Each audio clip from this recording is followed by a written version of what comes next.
श्रीमद् भगवद गीता हिंदुओं के पवित्रतम ग्रंथों में से एक है।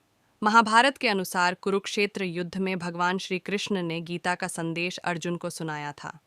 यह महाभारत के भीष्म पर्व के अंतर्गत दिया गया एक उपनिषद है।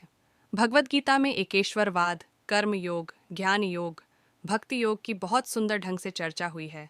श्रीमद् भगवद गीता की पृष्ठभूमि महाभारत का युद्ध है।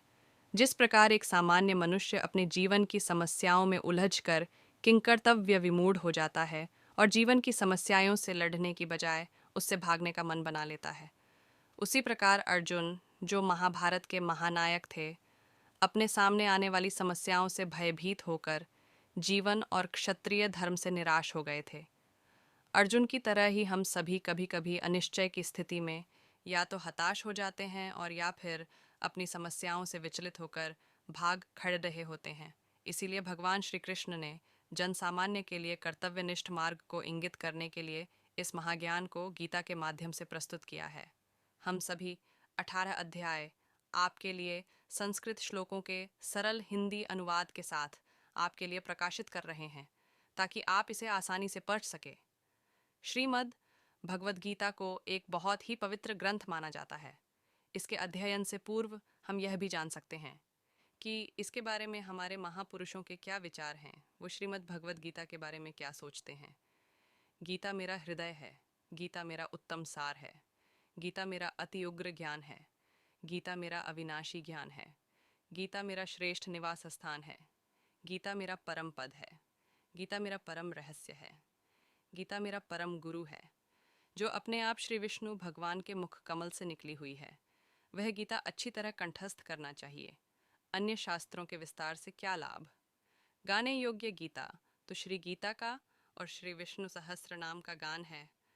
धरने योग्य तो श्री विष्णु भगवान का ध्यान है। चित्त तो सज्जनों के संग पिरोने योग्य है और वित्त तो दीन दुखियों को देने योग्य है। गीता में वेदों के तीनों कांड स्पष्ट किए गए हैं, अतः वह मूर्तिमान वेद रूप हैं और उदारता में तो वह वेद से भी अधिक है। अगर कोई दूसरों को गीता ग्रंथ देता है तो जानो कि उसने लोगों के लिए मोक्ष सुख का सदाव्रत खोला है। गीता रूपी माता से मनुष्य रूपी बच्चे वियुक्त होकर भटक रहे हैं, अतः उनका मिलन कराना यह तो सर्व सज्जनों का मुख्य धर्म है। इस अद्भुत ग्रंथ के 18 छोटे अध्यायों में इतना सारा सत्य, इतना सारा ज्ञान और इतने सारे उच्च, गंभीर और सात्विक विचार भरे हुए हैं कि वे मनुष्य को निम्न से निम्न दशा में से उठाकर देवता के स्थान पर बिठाने की शक्ति रखते हैं।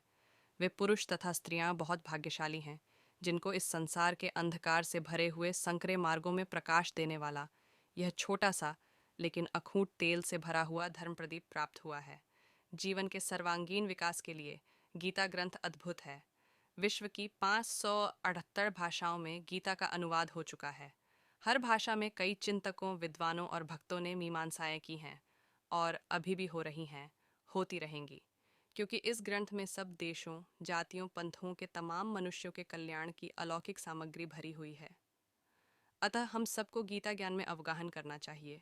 भोग, मोक्ष, निर्लिप्तता, निर्भयता आदि तमाम दिव्य गुणों का विकास करने वाला यह गीता ग्रंथ विश्व में अद्वितीय है।